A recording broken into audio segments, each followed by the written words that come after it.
अपने स्वागत उद्बोधन से हम सभी का मार्गदर्शन करें।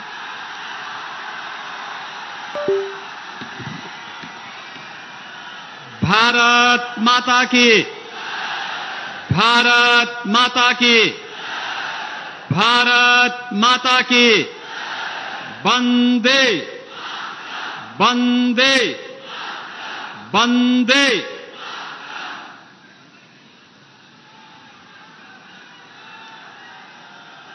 भारत के अंदर सांस्कृतिक नवजागरण के पुरोधा दुनिया के सबसे लोकप्रिय राजनेता, हम सबके यशस्वी प्रधानमंत्री आदरणीय श्री नरेंद्र मोदी जी का महर्षि वशिष्ठ की इस साधना भूमि में प्रभु श्री राम और चारों भ्राताओं के पुत्रेष्टि यज्ञ की इस पावन धरा में मैं आप सभी बस्ती वासियों की ओर से जनपद सिद्धार्थ नगर और जनपद संत कबीर नगर वासियों की ओर से हृदय से अभिनंदन करता हूं, स्वागत करता हूं। मंच पर उपस्थित हमारे सहयोगी दल, अपना दल की अध्यक्ष केंद्रीय मंत्री श्रीमती अनुप्रिया पटेल जी, निषाद राज पार्टी के अध्यक्ष प्रदेश सरकार में मंत्री श्री संजय निषाद जी, सुहेल देव राजभर पार्टी के अध्यक्ष और प्रदेश सरकार के मंत्री श्री ओम प्रकाश राजभर जी, बस्ती के लोकप्रिय सांसद और भारतीय जनता पार्टी के प्रत्याशी श्री हरीश द्विवेदी जी, डुमरियागंज से लोकप्रिय सांसद और भारतीय जनता पार्टी के प्रत्याशी श्री जगदंबिका पाल जी, संत कबीर नगर से भारतीय जनता पार्टी के प्रत्याशी और माननीय सांसद श्री प्रवीण कुमार निषाद जी, मंच पर उपस्थित सभी माननीय जनप्रतिनिधिगण और भारी संख्या में अपने नेता का अभिवादन करने के लिए, स्वागत और अभिनंदन करने के लिए आचार्य रामचंद्र शुक्ल की इस पावन धरा पर उपस्थित बस्ती के मेरे सभी उपस्थित बहनों और भाइयों, मैं आप सबकी ओर से आदरणीय प्रधानमंत्री जी का एक भारत श्रेष्ठ भारत के शिल्पी आदरणीय श्री नरेंद्र मोदी जी का हृदय से स्वागत करता हूं, अभिनंदन करता हूं। बहनों और भाइयों, बस्ती महर्षि वशिष्ठ की भूमि है और जब 5 चरणों के चुनाव संपन्न हो चुके हैं तो 5 चरणों के चुनाव के बाद पूरी दुनिया में, पूरे देश में अभी से लोगों को 4 जून के परिणाम के बारे में अब कोई संदेह रह ही नहीं गया है। चारों ओर, उत्तर, दक्षिण, पूरब, पश्चिम, चारों ओर एक ही स्वर गूंज रहा है, एक ही नारा गूंज रहा है। चारों ओर जनमानस के मुंह से एक ही उद्घोष हो रहा है और वह उद्घोष है कि फिर एक बार, फिर एक बार, फिर एक बार, अब की बार, अब की बार 400 पार की जब बात होती है तो समाजवादी पार्टी और कांग्रेस का जो इंडी गठबंधन है, इनको चक्कर आने लगता है। चक्कर इसलिए आने लगता है कि दोनों मिलकर के भी 400 सीटों पे चुनाव नहीं लड़ रहे हैं। और बहनों और भाइयों, ये जनता जनार्दन से पूछते हैं कि भाई इस प्रकार का नारा क्यों, तो जनता की ओर से आवाज आती है कि चाहे जितना जोर लगा लो, आएंगे तो मोदी जी ही और जीतेंगे तो एक ही स्वर गूंजता है। वो पूछते हैं कैसे, तो जनता जनार्दन कहती है जो राम को लाए हैं, जो राम को लाए हैं, 500 वर्षों का इंतजार मोदी जी ने समाप्त करवा करके प्रभु राम लला को अयोध्या में विराजमान कर दिया है। और बहनों और भाइयों, भारत के विरासत का यह अद्भुत विकास और विरासत का अद्भुत संगम जो आज आपको दिखाई देता है, कोई सोचता था गोरखपुर में एम्स होगा, कोई सोचता था कि इस पूरे क्षेत्र में जहां पहले गोरखपुर में एक मेडिकल कॉलेज था, पूर्वांचल में बीएचयू और गोरखपुर में मेडिकल कॉलेज के अलावा कहीं मेडिकल कॉलेज नहीं, आज गोरखपुर में एम्स, महाराजगंज में मेडिकल कॉलेज, सिद्धार्थनगर में मेडिकल कॉलेज, बस्ती में मेडिकल कॉलेज, एक लंबी श्रृंखला हर जनपद में मेडिकल कॉलेज की स्थापना का कार्य।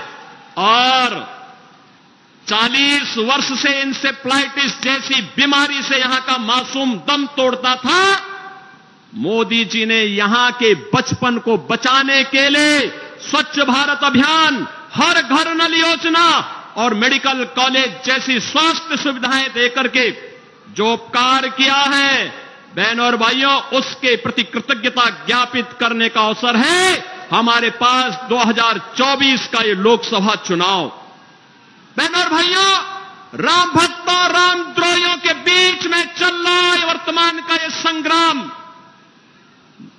भारतीय जनता पार्टी के नेतृत्व में आत्मनिर्भर और विकसित भारत के लिए मोदी जी की लीडरशिप में हम सब आपसे ही अपील करने के लिए आए हैं। ये क्षेत्र कभी तरसता था कि एक चीनी मिल चल जाती, आज नई चीनी मिलें चल रही हैं, गन्ना मूल्य का भुगतान हो रहा है। गोरखपुर में कांग्रेस के समय में बंद हुआ फर्टिलाइजर कारखाना फिर से चालू हो चुका है, अपनी क्षमता से 110% क्षमता का अच्छे काम कर रहा है। बहनों और भाइयों, ये नए भारत की नई प्रगति के नए पैमाने गढ़े जा रहे हैं और इसलिए हम सब के लिए अपनी कृतज्ञता ज्ञापित करने का अवसर है मोदी जी के समर्थन में कि फिर एक बार मोदी सरकार को लाने के लिए हम सब प्राण प्रण से जुटेंगे। एक एक सीट को मोदी जी के श्री चरणों में समर्पित करते हुए हम उत्तर प्रदेश से 80 के 80 सीटों पर कमल खिलाने का काम करके 4 जून को उत्तर प्रदेश 80 कमल की मालाओं को मोदी जी के गले में डाल करके 400 पार के लक्ष्य को प्राप्त करने में अपना योगदान दे। इस दृष्टि से बस्ती, श्री हरीश द्विवेदी, संत कबीर नगर, श्री प्रवीण कुमार निषाद और डुमरियागंज श्री जगदंबिका पाल, ये तीनों हमारे प्रत्याशियों को आशीर्वाद देने और आपका आशीर्वाद लेने के लिए आज आदरणीय प्रधानमंत्री जी का आगमन यहां हुआ है। इस अवसर पर मैं एक बार फिर से आदरणीय प्रधानमंत्री जी का आप सभी बस्ती कमिश्नरी वासियों की ओर से हृदय से स्वागत करता हूं, अभिनंदन करता हूं। धन्यवाद। जय श्री राम। बहुत आभार माननीय मुख्यमंत्री जी। अब मैं बहुत ही विनम्रतापूर्वक आग्रह करूंगी हमारे माननीय प्रधानमंत्री जी को, जिनको देखने और सुनने के लिए हम सभी सुबह से ही अपने पलक पावड़े बिछाकर बैठे हुए हैं, जिनका एक एक शब्द हमारे लिए मंत्र के रूप में है, आदरणीय प्रधानमंत्री जी हम सभी को अनुग्रहित करेंगे।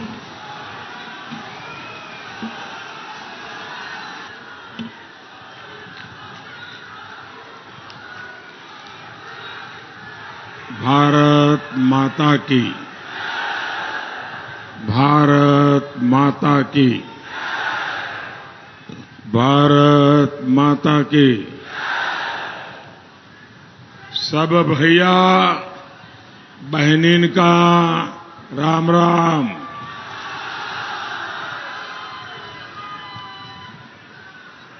आज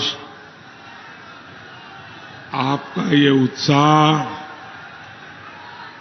ये जन सैलाब, ये आशीर्वाद बस्ती, सिद्धार्थनगर और डुमरियागंज इस क्षेत्र ने हमेशा मुझ पे भरोसा किया है, भाजपा पर भरोसा किया है,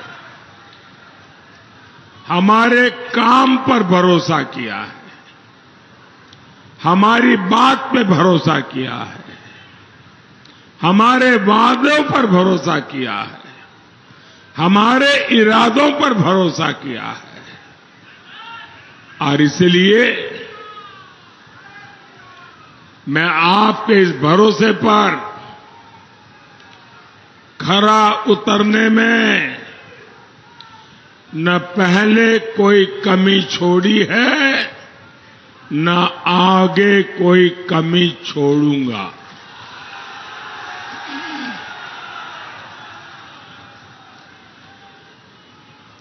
और ये मोदी की गारंटी है।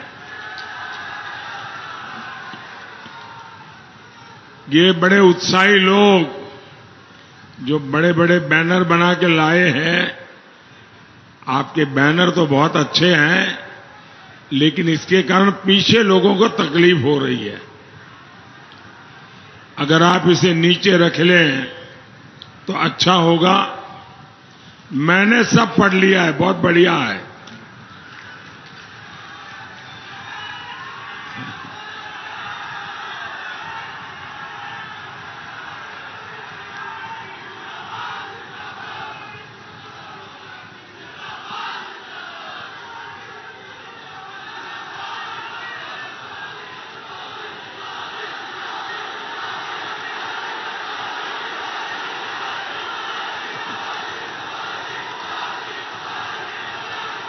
ये एक और दूसरे खड़े हो गए, आप भी नीचे रख दो। आप तो मुझे ही लेकर के आ गए हो, इसको नीचे रखिए मैडम। पीछे लोग परेशान हो रहे हैं जी। मैं पहले भी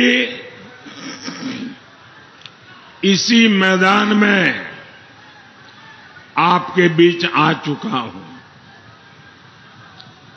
लेकिन आज जो सभा में देख रहा हूं, इसके पहले मुझे ऐसा दृश्य देखने का सौभाग्य नहीं मिला था।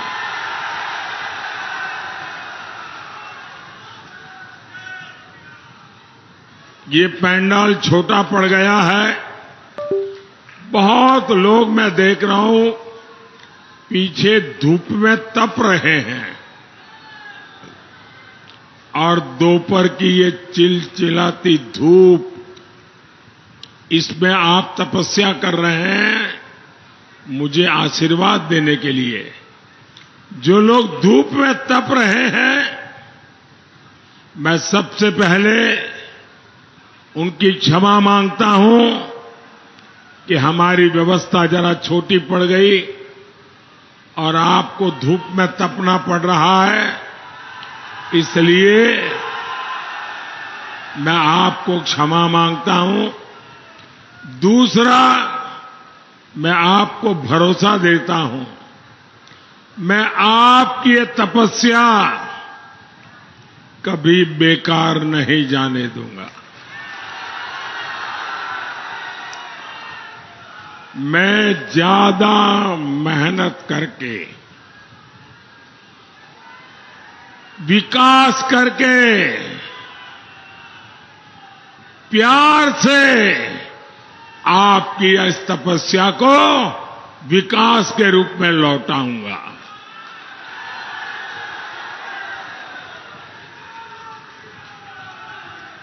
साथियों,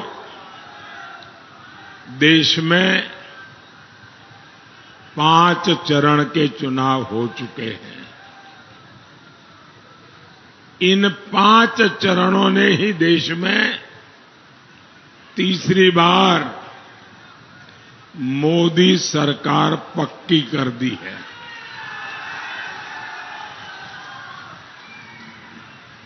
और इसके लिए आपको इधर उधर देखने की जरूरत नहीं है।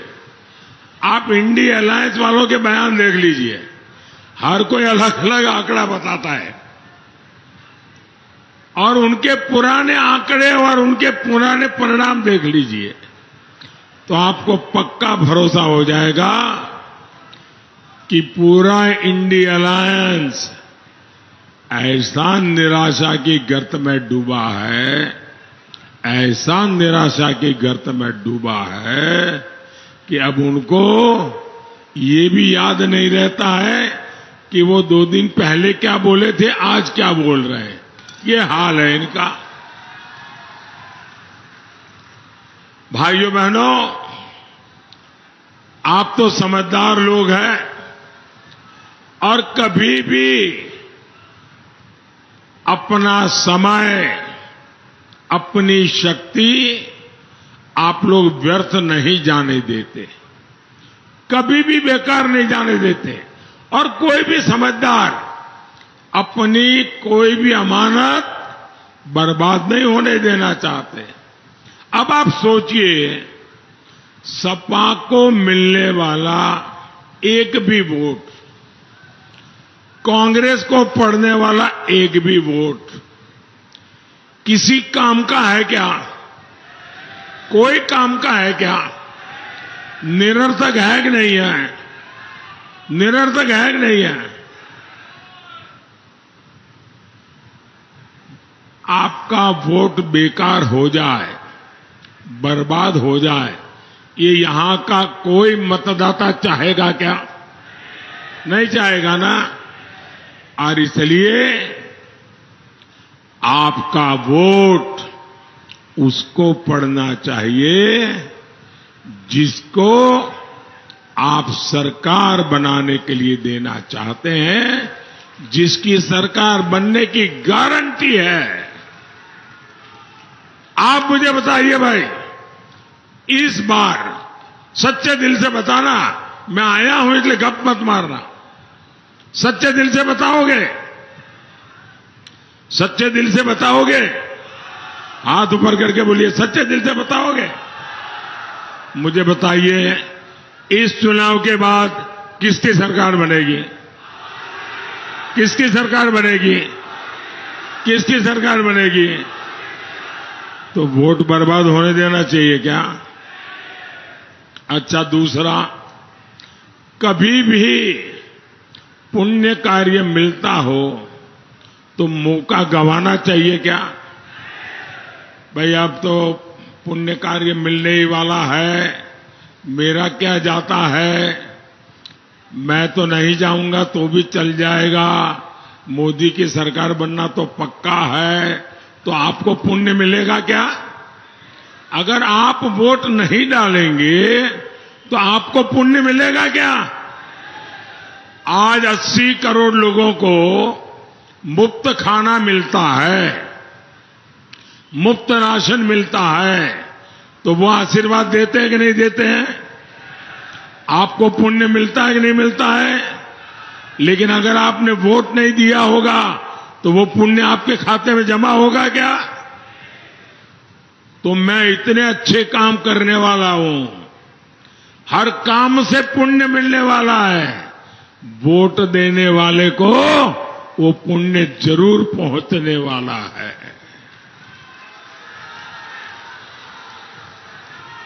वोट दीजिए विकसित भारत के लिए, वोट दीजिए आत्मनिर्भर भारत बनाने के लिए। साथियों, 22 जनवरी 2024 इस देश में बहुत लोग हैं जिनको अपने बेटे का जन्मदिन याद नहीं है, अपनी पत्नी से बात करते हैं, शादी की तारीख भूल जाते हैं, लेकिन इस देश के बच्चे बच्चे को पता है 22 जनवरी 2024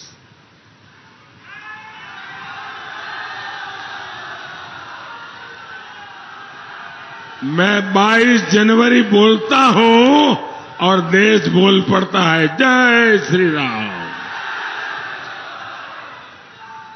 अयोध्या में उस ऐतिहासिक दिन मैंने कहा था, राम से राष्ट्र, विरासत से विकास, आध्यात्म से आधुनिकता। आज देश इसी मंत्र पर आगे बढ़ रहा है। हमारा भारत आज दुनिया की 5वीं सबसे बड़ी अर्थव्यवस्था बन चुका है। आज भारत का कद बढ़ा है, आज भारत का सम्मान बढ़ा है। भारत अब वैश्विक मंचों पर बोलता है तो पूरी दुनिया बड़े ध्यान से सुनती है। भारत फैसले लेता है तो दुनिया उसके साथ अपने कदम मिलाने की कोशिश करता है। और ये जो आतंक का सरपरस्त देश हमें आंखें दिखाता था, धमकियां देता था,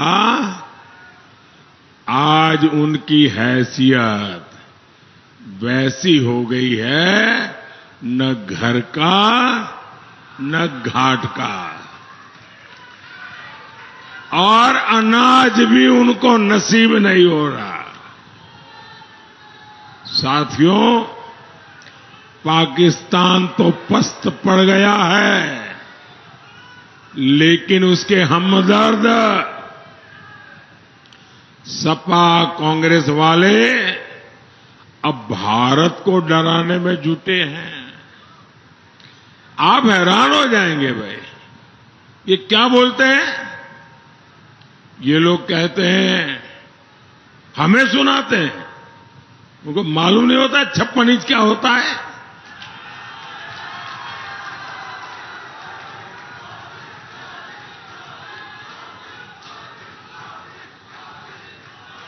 ये कहते हैं पाकिस्तान से डरो, और फिर क्या कहते हैं? पाकिस्तान से डरो, उसके पास एटम बम है, एटम बम। मुझे बताइए भाई, भारत को डरना चाहिए क्या? डरना चाहिए क्या? आज भारत में कांग्रेस की कमजोर सरकार नहीं, आज भारत में मोदी की मजबूत सरकार है। अगर डरना है तो वो लोग डरे जो मानवता में विश्वास नहीं करते, जो आए दिन खून की नदियां बहाते हैं। डरना है तो वो डरे, और भारत न किसी को डराना चाहता है, लेकिन भारत हमें डराने वालों को कभी भी बख्शेगा नहीं, ये भी साफ है। और इसलिए भारत आज घर में घुसकर मारता है।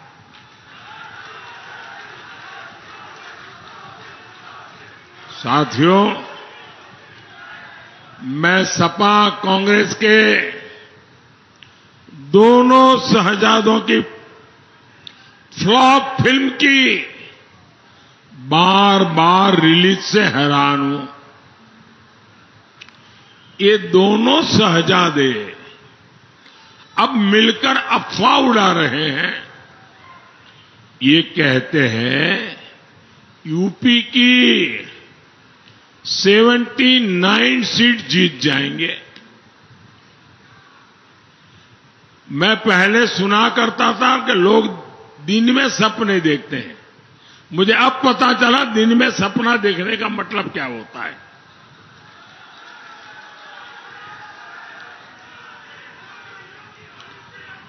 चार जून को यूपी की जनता इनको नींद से जगाने वाली है और तब ये ठिकरा ईवीएम पर फोड़ेंगे। भाई और बहनों, इंडी गठबंधन की परिवारवादी पार्टियों ने तुष्टीकरण की सारी हदें पार कर दी है। हमारा देश 500 वर्षों से राम मंदिर की प्रतीक्षा कर रहा था।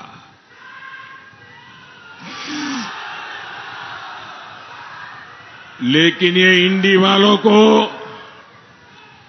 राम मंदिर और राम से परेशानी है।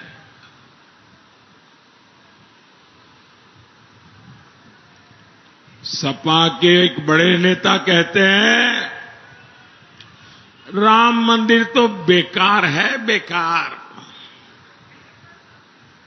सपा खुलेआम कहती है राम मंदिर जाने वाले राम भक्त पाखंडी है, पाखंडी। एक और इंडी नेता ने कहा राम मंदिर अपवित्र है। ये लोग सनातन धर्म के विनाश करने की बात करते हैं। और इन सब की आका कौन है? कांग्रेस पार्टी। कांग्रेस के शहजादे तो राम मंदिर पर सुप्रीम कोर्ट का फैसला, जिसके कारण राम मंदिर बना है, वो फैसला पलटना चाहते हैं। ये राम मंदिर पर बाबरी ताला लगाने का सपना देख रहे हैं। ये रामलला को फिर से टेंट में भेजना चाहते हैं।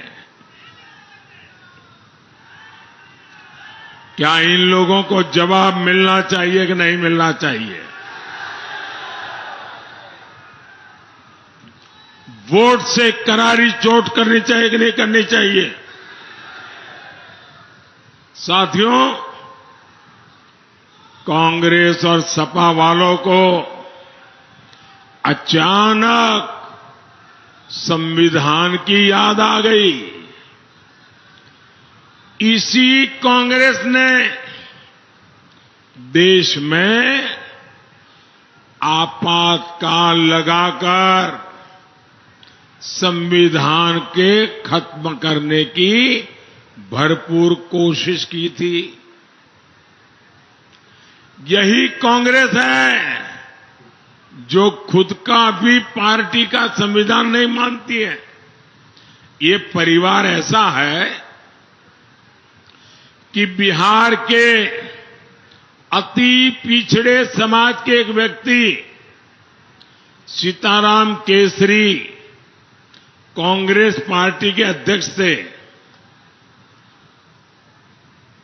इनको पिछड़ों और अति पिछड़ों पे पता नहीं क्या नाराजगी है। एक शाम को मैडम सोनिया जी की टोली कांग्रेस दफ्तर में घुस गई और ये अति पिछड़े समाज के सीताराम केसरी को बाथरूम में बंद कर दिया। कांग्रेस के राष्ट्रीय अध्यक्ष को बाथरूम में बंद कर दिया और फिर उठा करके उनको फुटपाथ पर फेंक दिया और रातों रात मैडम सोनिया जी को अध्यक्ष की कुर्सी पे बिठा दिया, जिन्होंने कांग्रेस पार्टी के संविधान के लीरा उड़ा दिए। वो आज संविधान माथे पर के नाच रहे हैं। साथियों, सपा कौन है? ये वही सपा है जिसने हमेशा दलितों के आरक्षण का विरोध किया। अब ये लोग संविधान की भावना के खिलाफ जाकर धर्म के आधार पर आरक्षण देने की पैरवी कर रहे हैं। ये लोग दलितों, पिछड़ों का आरक्षण छीनकर वोट जिहाद करने वालों को देना चाहते हैं। जहां कांग्रेस सरकार है, वहां उन्होंने संविधान की पीठ में छुरा भोंककर कानून बना दिया है। कांग्रेस मुस्लिमों को आरक्षण देने के लिए बाबा साहब आंबेडकर का संविधान बदलना चाहती है। सपा भी इस दलित पिछड़ा विरोधी षड्यंत्र में कांग्रेस के साथ खड़ी है। इसलिए आपको सपा कांग्रेस को यूपी में पक्का सबक सिखाना है। साथियों, भाजपा सरकार विकास भी, विरासत भी इस मंत्र को लेकर के चल रही है। एक क्षेत्र तो वैसे ही अयोध्या के इतने करीब है। सरकार जो राम सर्किट विकसित कर रही है, ये क्षेत्र उसका एक बड़ा तीर्थ है। महर्षि वशिष्ठ और श्रृंगी ऋषि के आश्रम पर विकास के कार्य हुए हैं। 84 कोस परिक्रमा यही मखौड़ा धाम से शुरू होती है। इसका शिलान्यास शुरू हो चुका है।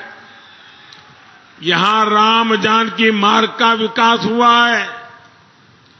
सरयू से वाटरवे यानी जलमार्ग बनाने का काम भी चल रहा है। और ये तो अभी केवल ट्रेलर है, ट्रेलर।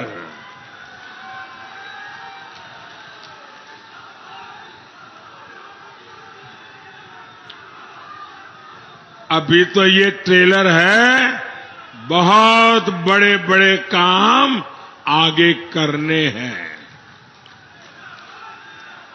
साथियों, सपा ने यूपी को केवल बदनामी दी थी। हमारी बहन बेटियों का घर से निकलना मुश्किल था। लोग जमीन खरीदने से डरते थे। जमीन खरीदी तो कोई न कोई माफिया कब्जा कर लेता था। आपको याद है ना, कैसे गुंडे माफिया सपा के मेहमान होते थे। दंगाइयों को स्पेशल प्रोटोकॉल मिलता था। आतंकवादियों को जेल से छोड़ने का फरमान जारी होता था। इसलिए मैं कहूंगा, इस चुनाव में ऐसी कोई गलती नहीं करनी है जिससे इन लोगों का हौसला बढ़े। साथियों, बीजेपी को यूपी में बहुत समय पुराने गड्ढे में यूपी को जो गाड़ दिया था ना, उस गड्ढे को भर करके यूपी को बाहर निकालने में योगी जी और उनकी पूरी सरकार को बहुत ताकत लगानी पड़ी है और मुझे खुशी है। जरा इंडिया अलायंस वाले, मैं छोटे से इस बस्ती नगरी में हूं और पूरा मेरा इंडिया अलायंस मंच पे दिखता है। देखो, सारे नेता मौजूद हैं। आपने कभी इंडिया अलायंस की एक भी कार्यक्रम में उनके साथियों को तो देखा है क्या? फोटो निकालने के लिए इकट्ठे होते हैं। सपा ने इस क्षेत्र को बर्बाद करने में कोई कोर कसर बाकी नहीं छोड़ी थी। गन्ना किसानों को भुगतान नहीं दे होता था और अभी योगी जी ने बताया चीनी मिलों को कोड़ियों के दाम बेचा जाता था। सड़कों की हालत बदहाल थी। मैंने आपसे वादा किया था ये हालत मैं बदलूंगा। मैंने 2017 में कहा था यहां बंद चीनी मिलों को शुरू कराऊंगा। मुंडेरवा पिपराइच में वो वादा पूरा हुआ। किसानों की आय बढ़े इसके लिए हमारी सरकार इथेनॉल यूनिट भी लगा रही है। भाइयों बहनों, बस्ती, सिद्धार्थनगर और डुमरियागंज की कनेक्टिविटी बढ़ाने के लिए भी लगातार काम हो रहा है। आज मनवर संगम ट्रेन यहां से चल रही है। गोरखपुर लिंक एक्सप्रेस हो, बस्ती पीलीभीत 4 लाइन हाईवे हो, बस्ती रिंग रोड हो, इस क्षेत्र की तस्वीर बदलने वाली है। इससे बस्ती के चीनी उद्योग को, संत कबीर नगर के पीतल से बने उत्पादों को और महाराजगंज के फर्नीचर उद्योग को नई ताकत मिलेगी। युवाओं को रोजगार मिलेगा। साथियों, 25 मई को आप मेरी तरफ देखिए। भारत माता की जय श्री राम। 25 मई को आपका एक वोट तुष्टीकरण की राजनीति को कब्रिस्तान में गाड़ देगा।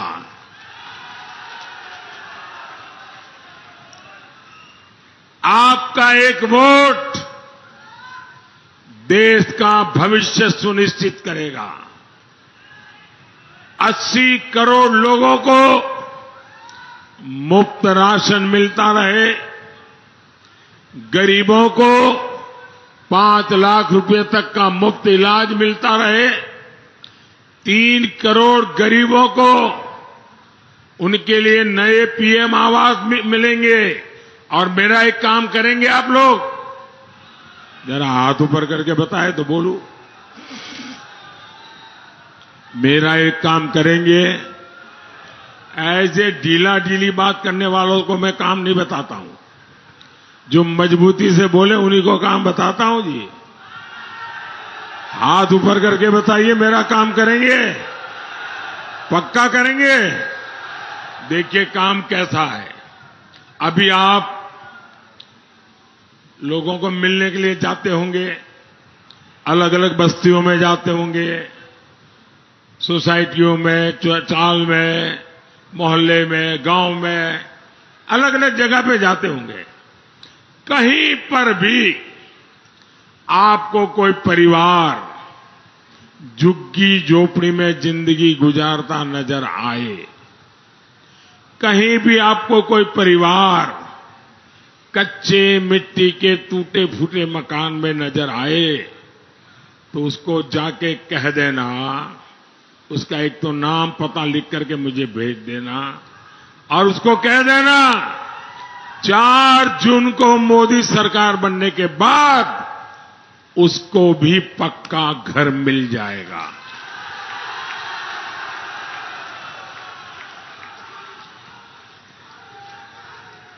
3 करोड़ नए घर बनाऊंगा। मुझे इस देश में हर गरीब को पक्के घर में रहने की सहूलत देनी है। तो आप घर घर जाके मेरा इतना काम करेंगे और आप मन में झिझकना मत कि ये मैं तो कह दूंगा और कुछ नहीं होगा तो फिर तो मुझे पकड़ेंगे। मैं आपको गारंटी देता हूं, आप ही यहां जितने लोग हैं ना, मेरे लिए तो आप ही मोदी है। आप मोदी से जरा भी कम नहीं है। तो लोगों को बताइए, उनको घर मिलने की गारंटी है। साथियों, हम 3 करोड़ लखपति दीदी बनाने के लिए काम कर रहे हैं। ये सब आपके वोट से मुमकिन होगा और इसलिए मतदान भारी होना चाहिए, एनडीए के पक्ष में होना चाहिए। जहां भाजपा का उम्मीदवार है उसे भाजपा को, जहां मेरे एनडीए के साथी चुनाव लड़ रहे हैं उनको एनडीए का। आपका वोट पक्का होना चाहिए। बस्ती से हमारे साथी भाई हरीश द्विवेदी जी, संत कबीर नगर से भाई प्रवीण निषाद और डुमरियागंज से श्रीमान जगदम्बिका पाल जी, इनको भारी मतों से विजयी बनाए। ज्यादा से ज्यादा मतदान कराएंगे, हर पोलिंग बूथ जीतेंगे। अच्छा, मेरा एक काम करेंगे घर घर जाना और हर परिवार में जाना, हर परिवार के लोगों को मिलना और परिवार के सबके साथ बैठ करके कहना कि हमारे मोदी जी आए थे और मोदी जी ने आपको राम राम कहा है। हर घर में मेरा राम राम पहुंचा दोगे, हर घर में मेरा राम राम पहुंचा दोगे। एक और काम करना है, करोगे। आपके हर गांव में आपके कोई तीर्थ देवता होंगे, गांव में कोई मंदिर होगा जहां गांव के लोग जाते होंगे, वहां भी जाकर के मत्था टेकना और कहना कि विकसित भारत के लिए हे देवाधिदेव हम सबको आशीर्वाद दो। इतना काम हर गांव में, हर तीर्थ क्षेत्र में जाकर के करना। मेरे साथ बोलिए, भारत माता की, भारत माता की, भारत माता की।